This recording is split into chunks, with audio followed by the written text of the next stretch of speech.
Apa kabarnya hari ini? Sekalipun lagi banyak masalah, kita percaya bahwa kita luar biasa sebab kita punya Tuhan yang luar biasa. Saudara, di dalam kita menjalani hidup ini saya percaya kita pasti akan mengalami yang namanya persoalan, pencobaan, penderitaan. Tetapi di balik penderitaan itu kita harus percaya bahwa Tuhan turut bekerja mendatangkan kebaikan. Ada dua tipe orang ketika menghadapi masalah. Yang pertama, dia semakin dekat dengan Tuhan, dia semakin melekat dengan Tuhan. Tapi yang kedua, dia bisa marah kepada Tuhan dan semakin menjauh dari Tuhan. Bahkan saudara, banyak saya tuh mendengar, ada bahkan teman saya beberapa hamba Tuhan yang akhirnya sampai meninggal, dia bahkan menyangkal Tuhan Yesus. Kenapa? Karena pergumulan yang dia alami, karena masalah tekanan hidup. Yang namanya kita hidup itu pasti kita ada masalah, tapi jangan pernah tinggalkan Tuhan. Iya, ini tempatnya sudah tidak cukup ya Pastor ya. Kita berdoa supaya Tuhan kasih tempat yang lebih besar, amin. Tepuk tangan dong. Iya, kita berdoa supaya ya Tuhan beri tempat yang lebih luas. Kasihan banyak di belakang yang tidak mendapat tempat dan harus kembali ke ibadah berikutnya. Baik saudara, kita akan belajar dari kitab Ayub pada hari ini ya. Ayub itu mengalami pencobaan, penderitaan bukan karena dia berdosa. Sebab dengan jelas Alkitab berkata Ayub itu saleh, dia takut akan Allah. Tetapi pada akhirnya ketika Ayub diizinkan mengalami penderitaan, Ayub menjadi berdosa karena menderita. Ayub menderita bukan karena berdosa, tapi dia menjadi berdosa karena menderita. Saya berdoa kita semua mengambil pilihan untuk ketika kita mengalami pencobaan itu kita semakin dekat dengan Tuhan. Amin. Kita buka bersama yuk, kita lihat apa yang membuat Ayub akhirnya berdosa di hadapan Tuhan. Kita lihat bersama di dalam Ayub pasal yang ke-30 ayat yang ke-15 sampai 31. Saudara, memang tidak mudah. Kita semua tahu ceritanya, dalam waktu yang bersamaan tiba-tiba Ayub mendapat kabar semua hartanya hilang, semua ternaknya dicuri orang. Dalam waktu yang bersamaan tiba-tiba Ayub mendengar anak-anaknya mati. Ya, dalam waktu yang bersamaan tiba-tiba Ayub melihat semua kekayaannya hilang, bahkan dia menderita sakit yang begitu hebat. Karena itu saya percaya juga tidak ada di antara kita hari ini yang mengalami penderitaan yang sehebat Ayub. Makanya gak usah alay lebay. Bilang kanan kiri mau gak usah alay. Merasa kau yang paling menderita. Ya, masih ada yang lebih menderita dari kita. Yuk kita baca bersama. Ayub 30 ayat yang ke-15. Baca 1, 2, 3. Kedahsyatan ditimpakan kepadaku, kemuliaanku diterbangkan seperti oleh angin, dan bahagiaku melayang hilang seperti awan. Oleh sebab itu, jiwaku hancur dalam diriku, hari-hari kesengsaraan mencekam aku. Pada waktu malam tulang-tulangku seperti digerogoti, dan rasa nyeri yang menusuk tak kunjung berhenti. Saudara, ada di antara saudara yang kalau malam mau tidur rasa sakit tulang, mungkin karena rematik atau karena asam urat, ada? Yang asam urat nggak usah angkat tangan, bertobat saja. Jaga itu makanan, nggak usah makan yang terlalu berlemak-lemak ya. Tapi itu kan rasanya menyiksa ya saudara. Mau tidur nggak bisa tidur karena sakit. Sakit tulang, sakit sendi. Saya beberapa bulan lalu tangan saya ini tiba-tiba nggak bisa diangkat, nggak bisa digerakkan, sakit. Karena saya khotbah 5 kali hari itu. Dan saya kebiasaan kalau pegang mic itu sebelah kiri terus. Nah hari itu khotbah 5 kali, besoknya saya naik mobil ke Bandungan. Mungkin salah tidur atau apa, nggak bisa diangkat. Kalau mau tidur malam, nyut-nyut nyeri saudara. Tapi saya mengingat, saya tidak seperti Ayub. Jadi saya masih lebih bersyukur. Ayub tuh semua tulang-tulangnya sakit. Kita tulang sakit tapi masih ada duit, bersyukur enggak? Kok ada yang langsung bener itu sopo ya? Kita ini tulang sakit tapi keluarga masih utuh. Ayub tulang sakit, uang enggak ada. Tulang sakit, anak-anaknya mati. Jadi enggak usah terlalu merasa paling menderita, paling korban, paling tertekan. Masih ada yang lebih menderita. Ayub dia bilang tiap malam sakitnya itu tidak kunjung berhenti saudara. Lalu dikatakan di sana oleh Oleh kekerasan yang tak terlawan, koyaklah pakaianku dan menggelambir sekelilingku seperti kemeja. Ia telah menghempaskan aku ke dalam lumpur dan aku sudah menyerupai debu dan abu. Bayangkan, kemuliaannya hilang, semuanya hilang. Aku berseru minta tolong kepadamu, tetapi engkau tidak menjawab.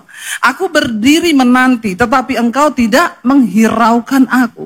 Satu keadaan yang paling mematikan bagi orang percaya adalah ketika kita merasa berdoa sama Tuhan, tapi Tuhan gak gubris.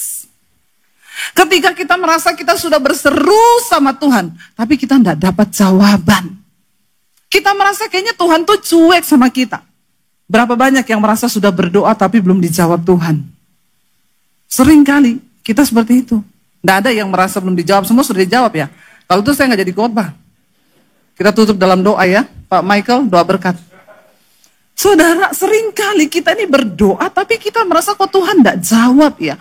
Kok saya ini sudah berdoa tapi kok saya tidak merasa Tuhan menghiraukan aku. Itu adalah perasaan yang sangat membunuh iman kita, di mana kita merasa Tuhan tuh nggak peduli lagi sama kita. Saya pernah merasa, saudara, ketika saya bangun pagi, saya lihat jendela jebol, barang-barang hilang, laptop hilang, handphone semua hilang.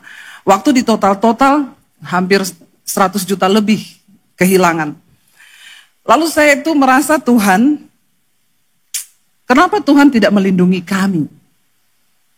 Karena menurut saya rumah orang yang lebih berdosa dari saya, tetangga saya itu banyak. Iya enggak, saudara? Yang mereka tuh enggak berdoa kalau tidur, mereka enggak kenal Tuhan loh. Kita kalau tidur berdoa loh, dalam nama Yesus lindungi kami Tuhan, jauhkan dari segala mara bahaya, pagari rumah kami dengan pasukan bala tentara malaikat surgawi. Coba kurang apa? Bala tentara malaikat nih yang mengelilingi rumah kita loh. Lah kok maling masuk loh? Ini kan rasanya tidak ada perlindungan Tuhan toh. Kan lebih enak kalau saya bersaksi, saudara, saya bangun pagi, ada maling tergantung di pagar saya. Dan ternyata dia itu mau mencuri dan Tuhan meluputkan, bajunya kesangkut di besi pagar. Itu pasti orang Kristen semua, wow, aduh Tuhan dahsyat ya Pak ya. Enggak iya ya? Ini kok tumben jemaat GSJS diem ya? Biasanya ribut loh ini. Ya, kan itu jemaat lebih seneng gitu ya kalau kita bersaksi, terus malingnya tergantung. Lalu dia tidak bisa masuk ke rumah karena perlindungan Tuhan. Iya toh? Tapi kan enggak enak kalau saya cerita, rumah saya kemalingan, semua HP hilang, laptop hilang, dicuri orang. Ya maka orang Kristen akan berkata, doamu tuh enggak didengar Tuhan. Oh, pendeta aja kerampokan. Apalagi kita jemaat. Makanya nggak usah minta-minta doa sama Bu Debbie. Percuma, dia aja bagus kalau saudara tidak minta doa sama saya. Berdoa sendiri, nggak usah titip doa. Tidak ada pendeta hebat, yang ada tuh Tuhan yang hebat dengan imanmu yang hebat. Katakan. Tapi saya merasa Tuhan tidak menjawab doa, Tuhan tuh jauh. Ayub berkata, aku berseru minta tolong, tapi engkau tidak ada. Aku berdiri menanti, tapi kau tidak menghiraukan aku. Lalu ayat berikutnya berkata, engkau apa? Ayub bilang, engkau menjadi kejam terhadap aku, engkau memusuhi aku dengan kekuatan tanganmu. Saudara, rasanya kalau kita ini ngomong sama orang itu kejam. Kita kalau ngomong sama orang kejam, itu berarti orang itu apa? Udah jahatnya jahat toh. Kalau sampai kita, aduh lu kejam banget ya. Gue tuh nggak nyangka lu kejam loh. Kejam itu di atasnya jahat loh, jahatnya jahat loh. Kau itu kejam banget loh. Kita ngomong kejam itu dalam hati itu kan ada sesuatu yang bergetar kan. Kalau kita sampai ngomong sama orang itu kejam. Ayub, mengapa dia menjadi orang yang berdosa karena penderitaannya? Yang pertama, karena dia menuduh bahwa Tuhan itu kejam. Saya percaya sejahat-jahatnya saudara, mungkin saudara nggak pernah menuduh Tuhan kejam. Nggak ada kan di sini yang menuduh Tuhan kejam? Atau ada yang menuduh Tuhan jahat? Enggak sih Bu, tapi cuma begini, Tuhan kok aku loh. Ngopo Tuhan? Itu sama podo wae. Kok yo aku loh Tuhan. Kita ini merasa kayak Tuhan itu buta, Tuhan tuh nggak tahu, Tuhan itu tidak menyadari, Tuhan tuh nggak adil. Bahkan berkali-kali Ayub menyebut bahwa engkau itu curang. Katanya kau itu adil, katanya keputusanmu adil. Tapi kenapa engkau timpakan ini kepadaku, kata Ayub, saudara. Dia bilang engkau itu kejam Tuhan. Lalu Ayub berkata di sana, engkau mengangkat aku ke atas angin, melayangkan aku dan menghancurkan aku di dalam angin ribut. Tuhan tuh tidak sekejam itu. Tapi masalahnya ketika Ayub mengalami pencobaan, pergumulan yang begitu hebat, Tuhan tidak kasih tahu bagaimana akhir ceritanya Ayub yang dia akan alami. Kita semua ketika menghadapi pencobaan, kita pun tidak tahu. Karena Tuhan tidak kasih bocoran. Dan itu yang namanya ujian kehidupan. Ujian itu kalau kita sudah tahu jawabannya, namanya bukan ujian. Amin. Tapi kita suka pengen tahu apa jawabannya. Karena memang manusia itu Saudara menuduh diri saudara sendiri. Memang kita ini manusia kepo. Kalau ada masalah pengen tahu jawabannya itu apa. Kenapa aku Tuhan? Waktu saya kemalingan, saya tanya Tuhan, kenapa rumahku? Kenapa bukan rumahnya tetangga? Kenapa kami? Kenapa kami? Kenapa kami? Belum terjawab. Tiba-tiba kami mengalami kecelakaan waktu itu naik mobil pelayanan. Lagi mau bayar tol, ada bus dari belakang laju prima namanya. Lajunya benar-benar prima. Saking primanya nggak ada rem. Ya kami lagi berhenti, mobil itu dari belakang menghantam keras mobil kami. Sampai mobil kami terpelanting ke jalur sebelah. Mobil dinyatakan hancur 80%. Tapi kami sekeluarga nggak ada satu tetes darah pun di dalam. Dan itu karena Tuhan. Tapi kan harusnya ceritanya tidak begitu. Amin. Harusnya ceritanya kami mau pelayan, mau bayar tol, ada mobil bus itu remblong. Hampir kena mobil kami. Tiba-tiba bus itu terpelanting, dia tabrak pembatas tol. Kan itu lebih hebat kan? Nggak kena mobil kami kan? Ini kena saudara. Dan tragisnya ketika suami saya itu ngambil barang-barang dalam mobil, karena kita mau dibawa ke rumah sakit walaupun nggak luka, ambil dulu selamatkan barang-barang. Kita ngambilin tas, ngambilin apa, itu lagu di mobil saya. Saudara tahu lagunya apa? Ku bersyukur selalu sebab engkau yang mengasihiku. Saya makin jengkel. Saudara hari ini tertawa, saya menangis waktu itu.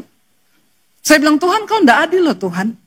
Kami ini mau pelayanan, saya berdoa mau berangkat. Di mobil kami putar lagu puji-pujian, nyanyi memuji menyembah Tuhan sampai anak-anak ketiduran. Waktu mobil itu jatuh, yang kami putar lagu rohani. Kecuali waktu kami ambil barang lagunya, begini, lihat-lihat bodiku yang seksi. Mungkin wajar kami kecelakaan karena lagunya begitu, iya enggak saudara? Tapi ini lagu rohani, coba kurang rohani apa? Itu malaikat di mana? Itu saya belum terjawab, seminggu baru kerampokan, seminggu kemudian ditabrak. Udah gitu masuklah SMS bertubi-tubi. Ibu minggu lalu tak dirampok. Minggu ini kecelakaan. Bu, introspeksi diri. Aduh, itu mulut-mulut yang begitu bagus dilakban sih. Lu mending gak usah menasehati. Gini loh saudara, orang mengalami kemalangan, gak usah disuruh introspeksi. Dia pasti sudah introspeksi. Pasti tahu. Ketika saya mengalami itu, masalahnya saya introspeksi. Kalau saya lagi selingkuh, mungkin saya langsung, Tuhan marah nih. Aku selingkuh, pantas. Atau saya koreksi diri, kenapa Tuhan aku kecelakaan? Lalu Roh Kudus ngomong, kau utang belum kau bayar. Nah yang utang-utang ini harus bayar loh ya. Itu kan saya langsung tahu, oh saya ini berdosa makanya Tuhan marah. Saya mencoba introspeksi diri, saya tidak menemukan saya ini salah apa. Kenapa Tuhan, kenapa? Dan itu perasaan yang paling membunuh karena saya merasa Tuhan memusuhi saya. Dan Ayub bilang, engkau memusuhi aku. Kenapa engkau berbalik melawan aku? Itu berat saudara, tidak gampang. Keluarga saya WA introspeksi diri. Kok bertubi-tubi kemalangan yang kamu alami? Saya cuma bisa mengelus dada. Dari pihak asuransi, mobil kami tidak ditanggung karena memang masih kredit, belum lunas. Dibalikin 4 juta saja. Tapi Tuhan buka jalan, akhirnya kami bisa ambil mobil baru. Ibu yang WA saya introspeksi diri mendengar kami beli mobil baru, dia bilang, oh Bu Debi, ternyata ibu tabrakan karena Tuhan mau ganti mobil baru ya. Saya bilang, ibu mau ganti Mercy Bu? Saya doakan ibu masuk di bawah kontainer. Kok otakmu picik ya? Kau pikir Tuhan itu memproses hanya semudah itu untuk mau ganti mobil, terus kecelakaan sebegitu hebatnya, terus kau bilang, oh karena Tuhan mau ganti mobil ya, makanya saya balas, ibu mau ganti Mercy terbaru Bu, saya doain. Saudara, kita ini mengalami persoalan masalah yang kita bahkan tidak tahu, tapi saya mencoba bertanya, kenapa Tuhan, kenapa aku, kenapa, dan bukan dia. Ayub mencoba bertanya, kita lihat, kenapa Ayub akhirnya menjadi berdosa, saudara? Ayub merasa dirinya itu benar di hadapan Tuhan. Dia merasa bahwa Tuhanlah yang salah memutuskan semua itu. Ayub 23 ayat 1-3 kita baca bersama. Tetapi Ayub menjawab, ya dikatakan di sana apa? Sekarang kata Ayub apa saudara baca bersama? Sekarang ini keluh kesahku menjadi pemberontakan. Tangannya itu menekan aku sehingga aku mengadu. Semoga aku tahu mendapatkan dia dan boleh datang ke tempat ia bersemayam. Sampai Ayub itu bingung, kemana lagi dia mau mencari pertolongan, kemana lagi dia mau mengadu. Dan Ayub berkata, sekarang ini justru pengaduanku yang tadi itu doa, mengadu kepada Tuhan, sudah berubah menjadi pemberontakan. Artinya apa? Dia sudah nggak lagi sejalan dengan Tuhan. Dia sudah tidak lagi memikirkan apa rencana Tuhan. Bagi dia Tuhan itu jahat. Tuhan itu melakukan sesuatu yang dia nggak bisa terima dengan akal logika. Karena dia merasa dia itu benar di hadapan Tuhan. Saudara, ketika kita mengalami sesuatu dalam hidup kita, mari kita belajar nggak usah kepo. Kenapa? Alkitab berkata Tuhan itu tidak terpahami oleh logika manusia. Waktu kita menjalani sesuatu, jangan mencoba mencari tahu jawaban Tuhan itu apa, kenapa, dan bagaimana. Seringkali Tuhan tidak berbicara. Tapi memang manusia itu dasar memang suka pengen tahu.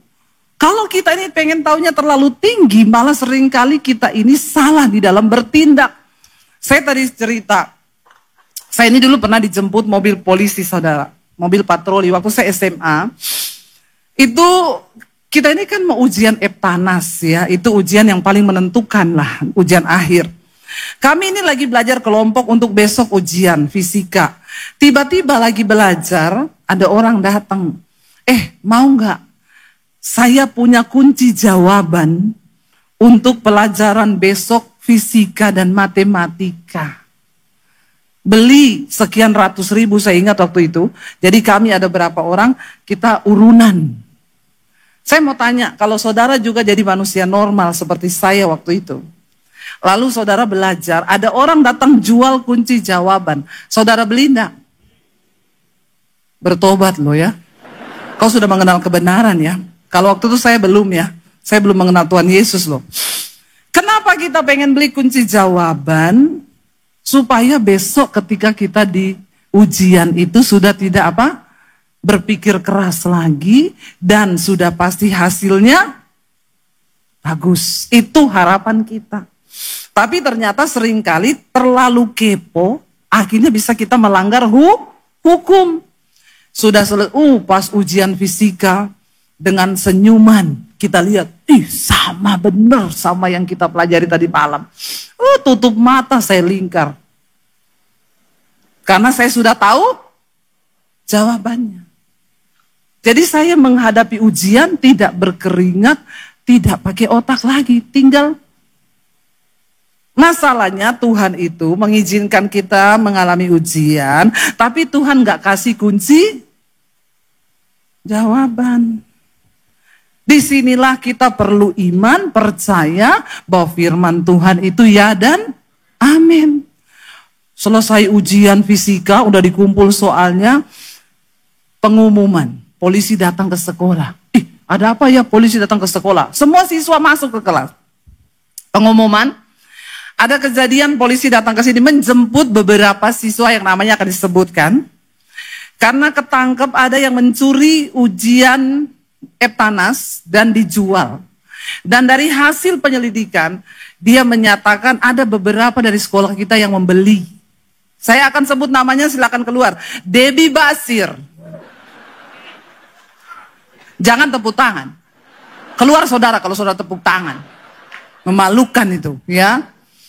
Saya maju. Terus aduh Tuhan, kenapa ini? Udah keluar, kamu benar belikan? Iya benar.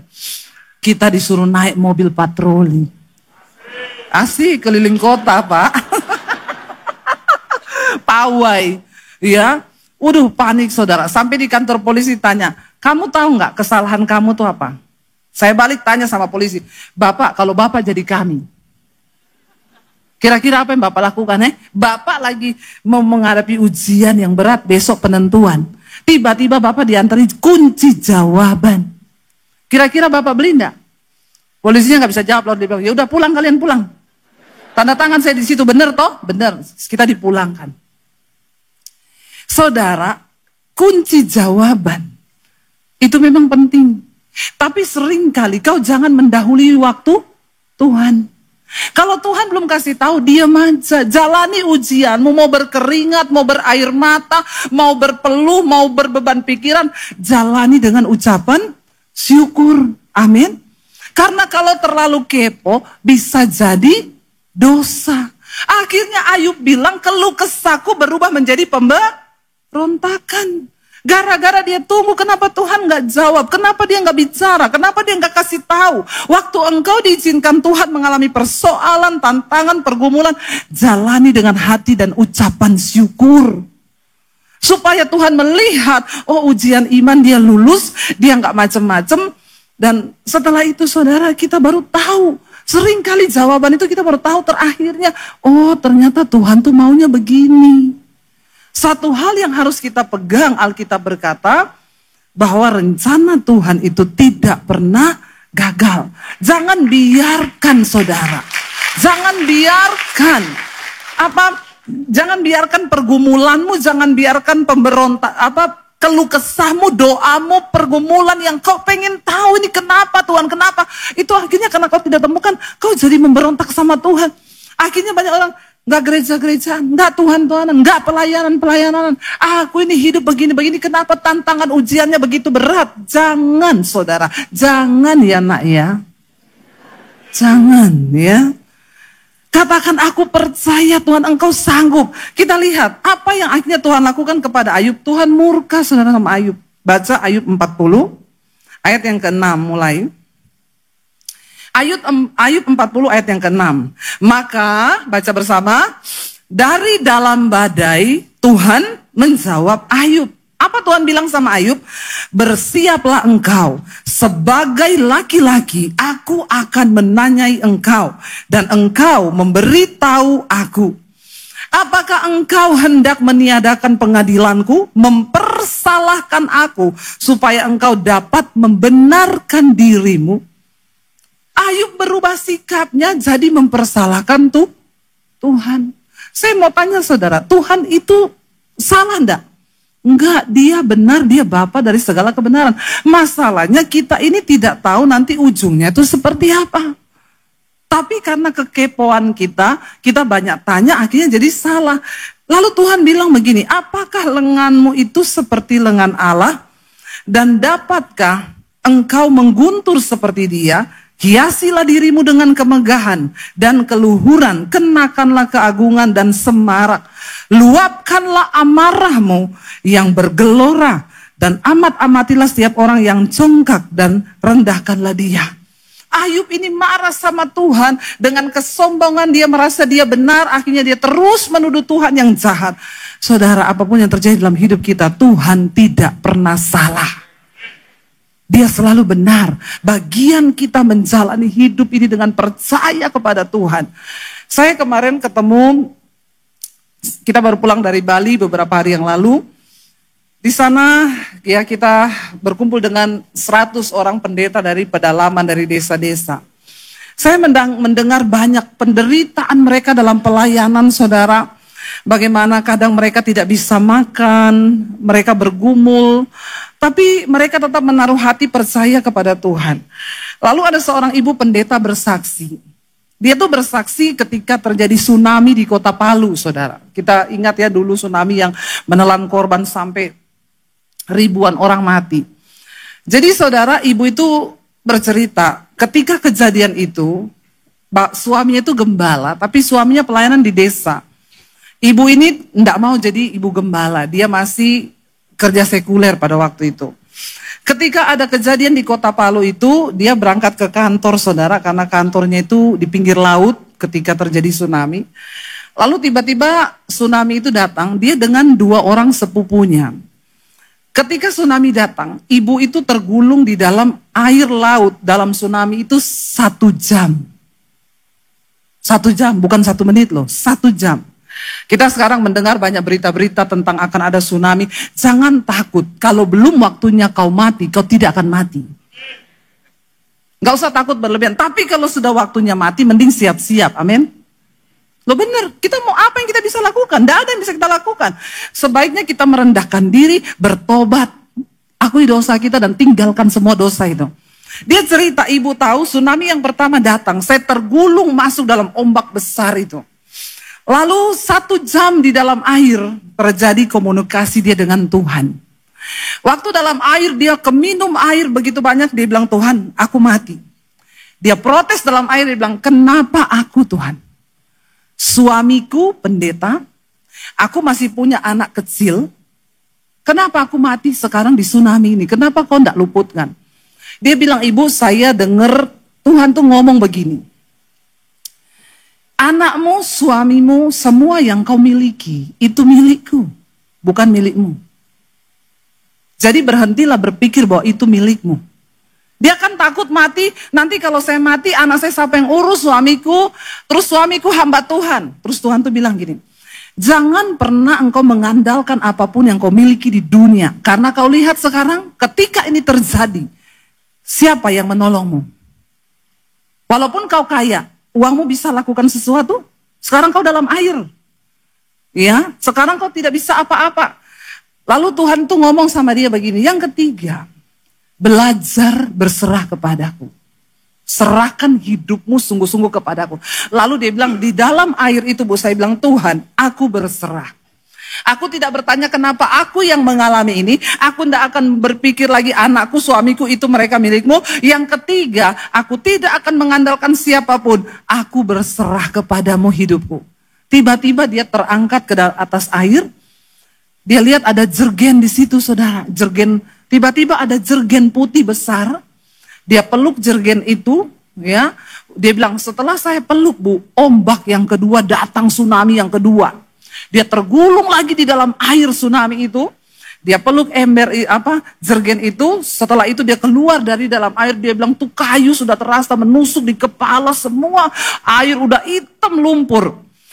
Setelah dia keluar, dia lihat ada kayu itu bentuknya huruf Y.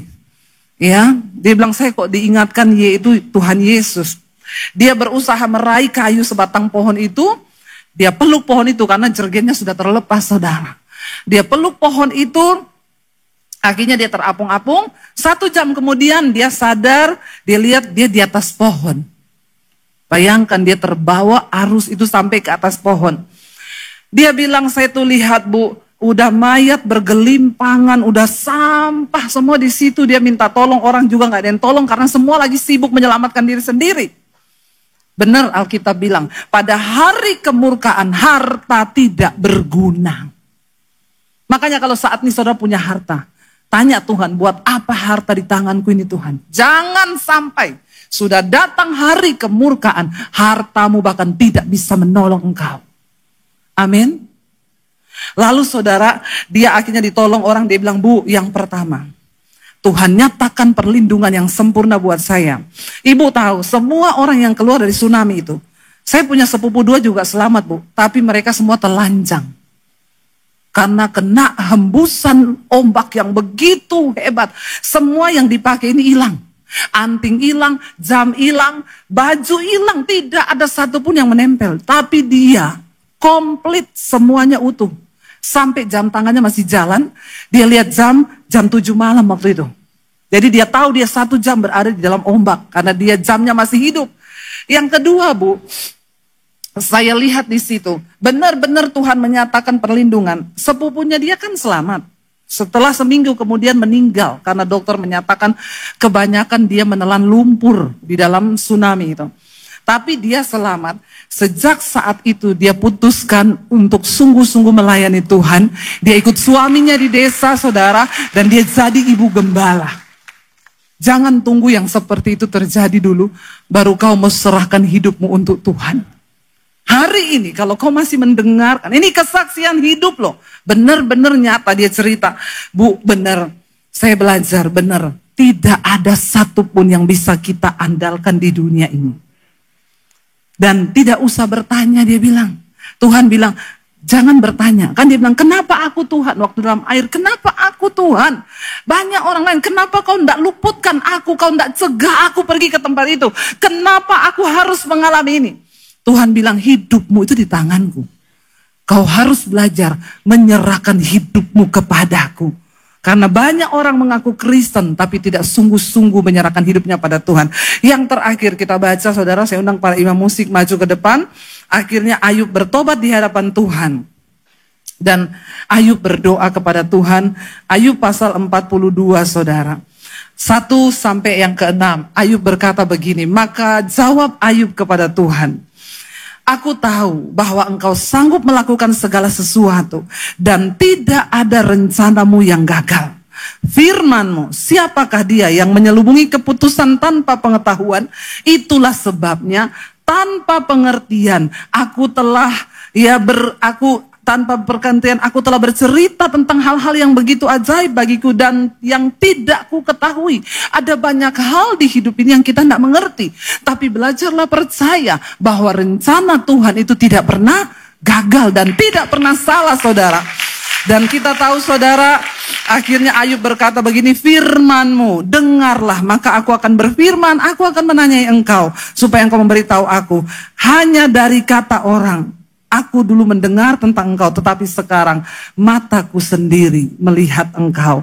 Saudara, pencobaan, pergumulan, penderitaan yang kita alami, satu tujuan Tuhan, supaya engkau mengenal Tuhan secara pribadi.